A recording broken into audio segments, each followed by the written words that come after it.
don't typically do Q&A through the presentation because usually it's a much bigger audience, and then obviously it could go on forever. If this is a small audience, so if you have a question during, just yell out, okay? Okay, so why buy in 2021? I'm going to run through this relatively quickly in the interest of time. If you want more detail, you can ask me during question time, but I want you to get the gist of what I'm saying. And if you see each of these as a duck, you'll know what I mean when I say the ducks have lined up, all right? So we know that Australia has gone through an extended period of prosperity. The last recession we had was in the early 90s. For those of us that are old enough to remember, it was the recession we had to have, according to the Treasurer of the Day, Paul Keating. So these little bars here are positive GDP growth quarterly, and they go back all the way to the early 90s, until, of course, it took an international pandemic to derail the Australian economy, okay?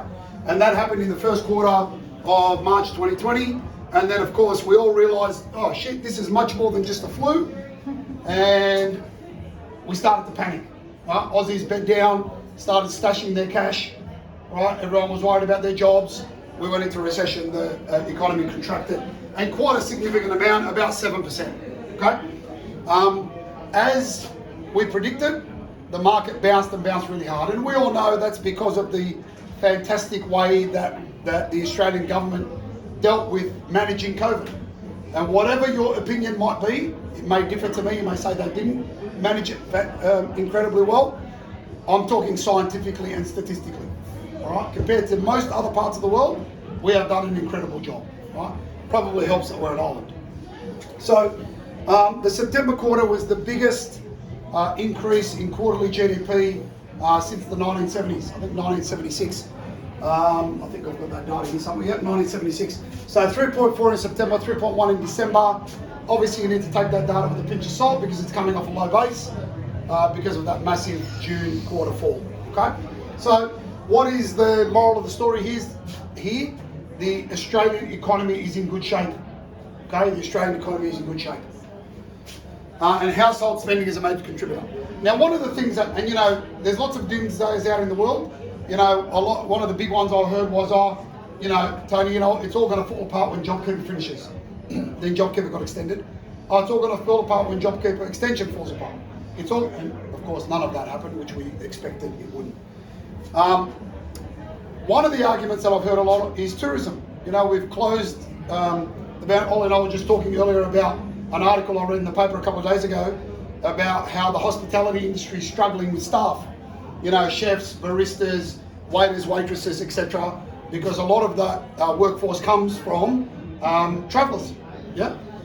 And so, notwithstanding situations like that, this is the real data. Now, as a percentage of GDP, Australian domestic tourism is 4.5% of the Australian economy, okay? So that's us Aussies spending money in other parts of the country. We go to Noosa, we go to Byron Bay, we go to Kiama, we go to, you know, Bunbury, wherever, right? When overseas travellers come here, they contribute just over 1% of our GDP, okay? However, when we go overseas, we spend the equivalent of 2.5% of our GDP overseas. Now, what does that tell you, for those of you who are mathematically minded? The longer we keep the borders closed, the better for the Australian economy. Because Aussies spend money when they travel, international tourists are tight asses compared to Aussies, right? Some of those might be your relatives, no offence, some of them are mine, right? But we spend more money. And Aussies are renowned worldwide as lovers of travel. Maybe it's because of we're so far away. Maybe it's because of the cultural foundations. It's probably a combination of those things. All right. So the longer they keep the borders closed, the better for our economy from a local tourism perspective. Someone like me travels to Dubai on holidays. That's a long way away from me. They only let me in twice a year. Ollie. So. Another thing that's lined up for us is lending easing restrictions were eased by the Treasurer late last year. So Josh Frydenberg came out after all this drama and said, you know what, all that money we spent on the Royal Commission and all those findings about squeezing credit, don't worry about it. Borrow money, spend money, buy houses, buy cars, buy. Why? The more money we spend, the more we out there with the velocity of money, the better for the government, the more taxes they collect. Right? One of our clients is the ex-national sales manager of Mercedes. Right? And she said to me, Tony, we've had 6 record months in a row. Right? Porsche, record month after record month after record month. They don't have cars to sell. No more cars. Right? Now why? Now, you know, Porsche and Mercedes, they're not cheap cars. Now, I would understand if Toyota said that or Mazda said that, because obviously they've got a bigger pool of affordability in terms of Aussies that can afford to buy those cars, in the price point. Well, if I had planned to take my children to Japan, I've got 3 kids, my wife and I, and, you know, it's going to cost us $20,000, maybe some people might spend $40,000. Well, I can't go to Japan, I can't take them anywhere, right? The local holiday's not going to cost me as much. I've always wanted to own a Mercedes. So what do? In this very low interest rate environment, I go and see the Mercedes dealer and a bit of window shopping. Next thing you know, I realise I can pay for this Mercedes for the next 5 years through the lease for less than half of the cost of the holiday. I'm going to buy one, right? And that's essentially what happens. And so lending restrictions easing means that people have got more money. They can borrow more, rates have fallen, which gives people more disposable income to spend more. And by the way, when the restrictions were on through this period here, there was a 12.4% reduction in the Sydney median house price, right? Right now, what's driving the property market around the country is cheap money, cheap credit. When I was paying 4%, I was going out trying to buy, I live in Epping, trying to buy an Epping, for example, I could spend 1.3. Well, now that rates have fallen to 2.2, okay, or 2.1, or 2, or 2.5, well, now I can spend 1.6. So when I go to auction, I'll push another 100 or 2. Right? That's all about money. And what I've been saying to clients is that's not going to be around forever. So what are the other fundamentals that drive growth in property outside of cheap money, which is actually growing property right across Australia? Right? Household savings rate spikes. No surprise. Why did household savings spike? Couldn't do anything. You couldn't gamble. I'm going to beg to differ because you could gamble here. Actually, that's true. But there was nothing to gamble on. There was nothing to gamble on. That's right. You couldn't put it in the pokies, and there was no sport to gamble on. That's right. So you know, no weddings, no parties, no 40ths, no 50ths, no 21st, no christenings, not even a catch up at the pub with your mates. So for quite a bunch of months there, and of course the second biggest population in the country, Melbourne, was in lockdown for 6-7 months, right? A long time. So this is what happened. I'm sorry if you can't see that, but there was this is back, look at how much we used to save, 20% of our income back in the 70s, right? Different generation. And as we went, and as we've travelled across this more prosperous period, you know, back then the oil crisis of the 1970s, we had this period there where it was relative prosperity, you know, the economy's growing, it's fantastic for years and years and years and years, to the point where Gen Y, this is zero, was spending more than they were making, right? So that's actually below zero in terms of savings rates. The GFC caused us to check ourselves again, so then bang, it spiked up again, and then we started to forget about it until, of course, we went to record household savings rates caused by the pandemic. So Aussies have got more money, and that's starting to taper away. All right, so that was peak July of last year. This is January 2021, so it's starting to reduce. And what's important here is the velocity of money. So for those of you who are economists, the velocity of money is when money moves 3 times. Okay, so you go to a restaurant, the waitress gets paid, the chef gets paid, the chef goes home, he's having a baby, buys a cot, you know, and so on and so forth. Okay, so the government needs money to move 3 times, and the more it moves 3 times, the higher the velocity, the better tax collecting that they do. All right, so they don't want us saving, they want us spending, and we're certainly doing a good job of that because we're saving less. All right. The other thing too is about clothes. I was looking at my wife the other day, we were going somewhere, oh, that's a new dress. She goes, yeah, I bought it at the beginning of last year. But obviously I haven't had a chance to wear it. Right? So that's, a lot of that has happened as well, that sort of rollover. Housing interest payments and disposable income. What does that mean? Another duck. We have more disposable income now to spend on our loans. And we are back to big trigger happy. We're back to 1999 levels. All right, so the percentage of disposable income is much lower now to pay our home loan. Why? Because rates have fallen significantly. All right, so we're spending less money to hold the same size loan. Okay? So many of you may have not bought a new property in this period, may not. How many of you refinanced the same debt you had at a cheaper rate? Hands up. All right, so a bunch of you. Yeah, probably. Those of you who've got loans and you haven't done that, talk to these guys about it, to speak to their broker, so make sure you have a look whether you can save some money. But we all know that when we had this rate back then, after that, property market grew 80%. Through 1999 and 2004, there was a significant increase in the price in the value of property. Can anybody remember, and I'll show you this a little bit later, who wants to guess what the median house price in Sydney was at the turn of the century? 2000. Have a guess. Right now, 1.14 million is the median house price. 65,000 in the year 2000. Okay. Anyone else?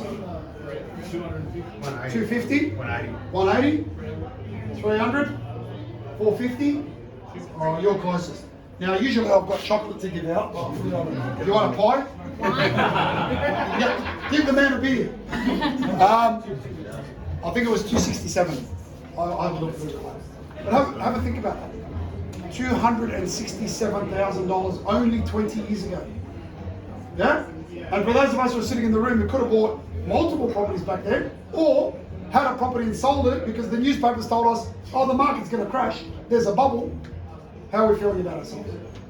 Yeah? I know lots and lots of people, it's probably one of the most common lines I hear. Tony, I wish I hadn't sold that property. I wish I had bought more. And I know I have this saying, I have many sayings, but this one saying, property is only cheap once, and that's in the past. No one ever stands in front of a property now and goes, whoa, this is cheap, I'm going to buy it. Yeah?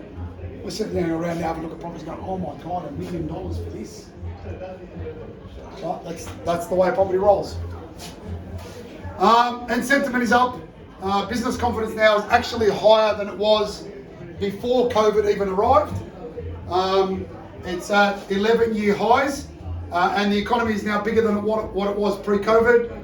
The big four banks expect unemployment numbers to be below 5% by the end of this year. Not that the big four banks get it right. You know, remember last year when they were saying the Commonwealth Bank came out and said property market's going to drop 30%. Does everybody remember that? So let me just give you an insight into how much rubbish the banks talk. And why do you think the banks say stuff like that? Sell, so you reinvest. Maybe. Anyone else? Because they're trying to put pressure on governments to make their life easier. And I'll tell you how you know this. Would you lend somebody 80% of the value of a property, okay, which the Commonwealth Bank does, so the property is $1 million, they're going to lend you 800,000. Would you lend someone 800,000 on a property that you thought in a few months is going to be worth 700,000? It's going to fall 30%. Would you do that?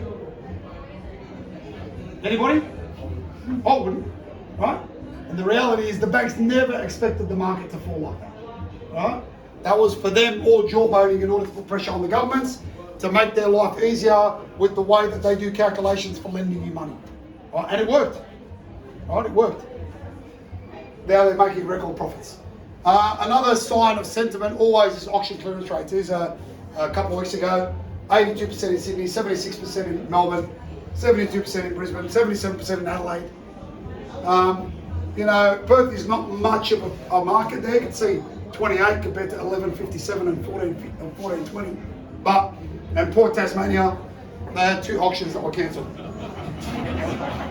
but they're not going too crash out there. And the National Home Value Index up everywhere. Fastest pace in 32 years, again off the back of falling interest rates, or the lowest interest rates of our lifetime. Fastest pace since 1988, although that was before you even came to the country. Yeah? 1988, long time ago. So Sydney and Melbourne have completely recovered from their earlier downturn. And for those of you who are wondering, yes, Sydney's growth has been aggressive, but only a couple of months ago, Sydney's median house price got higher than the peak of 2017. Right? Because it came down 12.5%, and now it's gone back up. It's recovered those losses. And as predicted, capital cities are now outpacing regional markets. A lot of people are saying, oh, Tony, should I buy in Bathurst and Orange and, Dubbo and, should I buy in these regional areas? And my response to them is never make long-term decisions based on short-term trends. This whole thing about no one needs to live in the city anymore, we can all operate on Zoom. I'm going to go live in a little quaint place 600 kilometres out in the jungle. That's not how life works. People need human connection. So as of last week, I've got my staff back in the office 4 days a week, right? Because we're losing connection. You cannot work and be effective and collaborate and deliver for your clients as effectively as possible when we're in 23 different locations. Just can't do it. I certainly don't. Certainly in our culture, we can't do that. Yeah, because so much of what we do is collaborative and opinions and analysis and so on. Tony, can I ask you a question? Of course. So what do you think is happening with inner city prices? I mean CBD prices, whether it be apartments or terraces and other properties in Miller's Point? Yep. So the inner city has really struggled because the inner city is generally an aspirational location for visitors. What are you seeing? What Yeah. are you seeing happening? What we're seeing happening, particularly in Sydney and Melbourne, is massive vacancies, particularly in medium density. In Melbourne, particularly, I've seen that. Massive in Melbourne, and Construction, high rises, which is very different to the blue chip in Sydney. yeah, agreed. So in Sydney, I think the market's tracking relatively well. Sydney is getting up to a point now where, as an investment, you need to make some mathematical decisions. Do I want to own a $2 million property that yields me 1.5%? Or can that money be invested elsewhere where I'm getting a much higher yield, which means I can turn a $2 million asset into a $6 million asset? Because at the end of the day, it's a numbers game. Yeah? And so I had a conversation with one of our clients. So what I'm asking is, when you look at the change of working environment, people going back to the city to work, Yep. and things like the casino, and Yep. perhaps the tourism opening as some percentage from Next year. Yep. So how's that? What are you doing? I just want to get clear about the question so I'm not answering incorrectly. You're telling me, should you hold that property? Yeah. Is that the question? My answer is yes. Yeah? Without knowing your circumstances, I don't know your circumstances. My property's Miller's Point. Okay, so Miller's Point's amazing. And the reality is, there will continue to be demand for Miller's Point for as long as you and I are both alive. But without knowing your numbers, the question I would then ask you is, what other property do you have? What kind of yield is Miller's Point giving you? Is it your home? What is your borrowing capacity outside of Miller's Point? Has Miller's Point run its course from a capital growth perspective in this cycle? And can you redirect some of those funds elsewhere to put yourself or accelerate your position? So these are all questions. Thank you. No worries. I knew there was an underlying question there. Should I hold my property? I'm a massive fan of never selling unless it forms part of my strategy. Yeah. By the way, here's some trivia for you if you're interested. The value of Australian residential property has, for the first time, breached the $8 trillion mark. Is something like 3 or 4 times bigger than the Australian economy. It is by far, the biggest asset class in Australia. Okay? Forget the share market, forget the economy, forget business. Residential property is by far the biggest asset in Australia.